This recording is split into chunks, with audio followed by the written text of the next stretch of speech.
Hi guys, thank you for stopping by and watching this video. So I just back from Teluk Intan. I used to tell my friend that each time when I go back to Teluk Intan, I will bring back food resources for 2 weeks. So this is my food resources for 2 weeks that I bring from Teluk Intan. Alright, so in this video, I'll unpack these, then I'll show you guys what I'm doing, then how I'm processing all the things that I bring from Teluk Intan, how I store it, and how I preserve it for a long time use. So this is the first bag. So what inside is the coconut oil. So this coconut oil is the one that I heat it up, the coconut curd, and make this oil. So this one I use heat to make the oil. And the second one is, this is my first trial of virgin coconut oil. So I'm so happy with the amount of virgin coconut oil that I get from cold press method.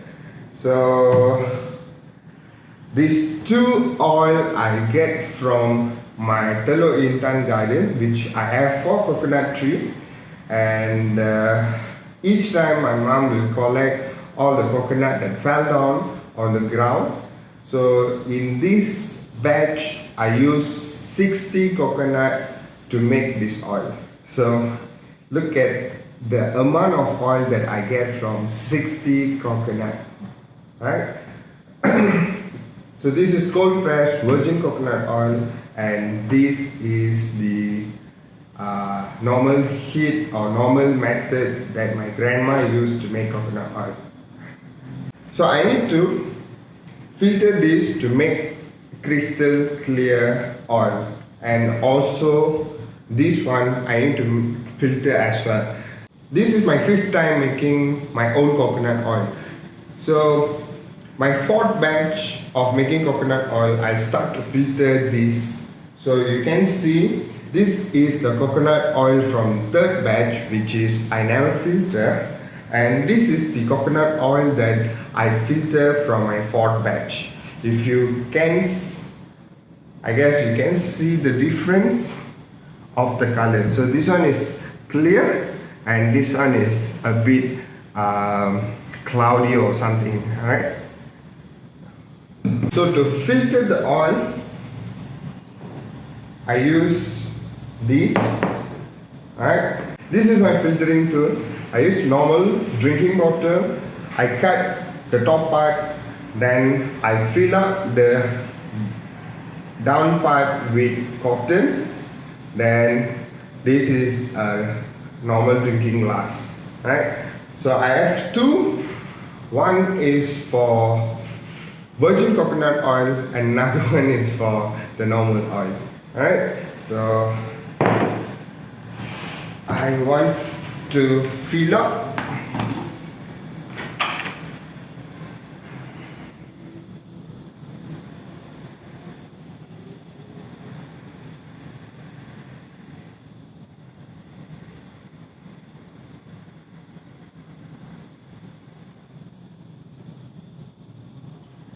I think this much is enough.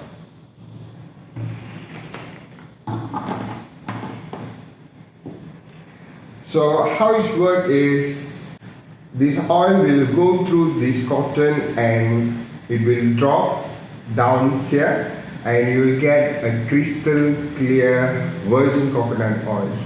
Right? So I keep this aside. Then I repeat the step for this oil. Carefully pour it in the bottom. I think this much is enough.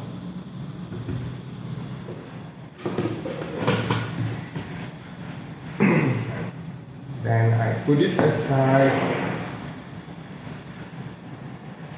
To filter these two bottles, I think it will take almost 2 days. The unpacking of first bag is done, so I want to start unpack the second big bag. Alright, so the first thing is moringa drumstick. So this one I will keep some for me and I'll share some to my friend. So I'll give all the matched and big one to my friend, and the rest I'll keep for myself. Right? So I think this this is all matched. So this I'm going to share with my friend, and this one I'll keep for myself. So I show you how to keep the drumstick of moringa last long for a few days. If you keep like this in fridge, it will dry out actually. So I'll show you guys how to clean and keep inside fridge for about 1 or 2 weeks, right? Normally, to store all my veggie, I use this ice cream box. I find this one is very useful for me, where I can stack like 2 boxes together in one compartment, which this Tupperware perfectly fit into my fridge. Right? So here we start. I'm cutting it into pieces, then I'm taking out all the fiber. Right?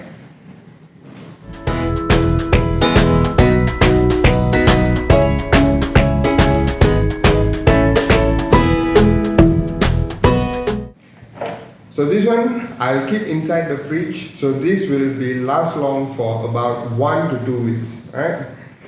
So this vegetable field, this fiber will go into my compost bin. The moringa drumstick is done. Second I have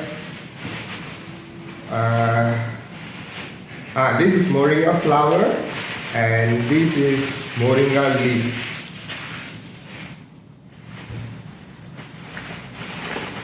So you can see my mother already helped me to clean up all the moringa leaf. So my job is just to wash this and cook. So this one also I plan to give some to my friend.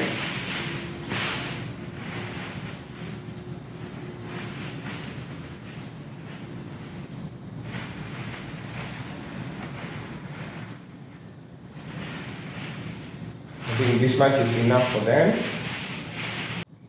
So the rest I want to cook, and also I want to preserve this. I plan to make some powder, moringa powder, and also I want to blanch this. So blanching is a method that I put this moringa leaf inside the boiling water for 2 minutes. Then after that I take out and I put inside the cold water to stop further cooking. Then I dry it out in a cotton cloth. After that I put it inside the freezer bag and I freeze these moringa leaves. Guys, in this method, you can keep this moringa leaf good for at least 1 year. I have tried this, so you can try it at your home as well. If you have a lot of moringa leaf back at your house. So my moringa leaf is ready.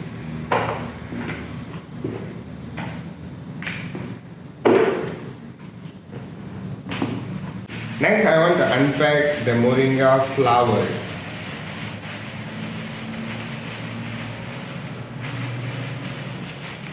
Why I have abundance of moringa drumstick leaf and flower is back at my kampong. I have 4 trees. Back at my kampong, I have 4 moringa trees. So this particular tree is very tall, so I cut it down the tree. So that's why I get abundance of leaf, the drumstick, and also the flower, right? So I clean up the flower, then the stem I just gonna throw this into my compost bin. So finally I'm done cleaning all the moringa flower. So honestly I have no idea what to do with this flower, how to cook. So I'll find it out. So if I found any interesting recipe, so I'll show you guys in another video. Right? So done. This is moringa drumstick, moringa leaf, and moringa flower. So the moringa chapter is finished.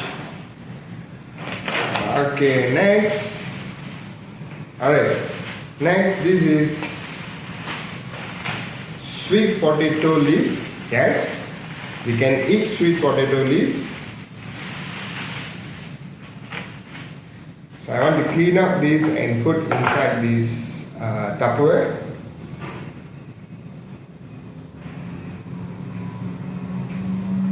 To clean up the sweet potato leaf is really simple.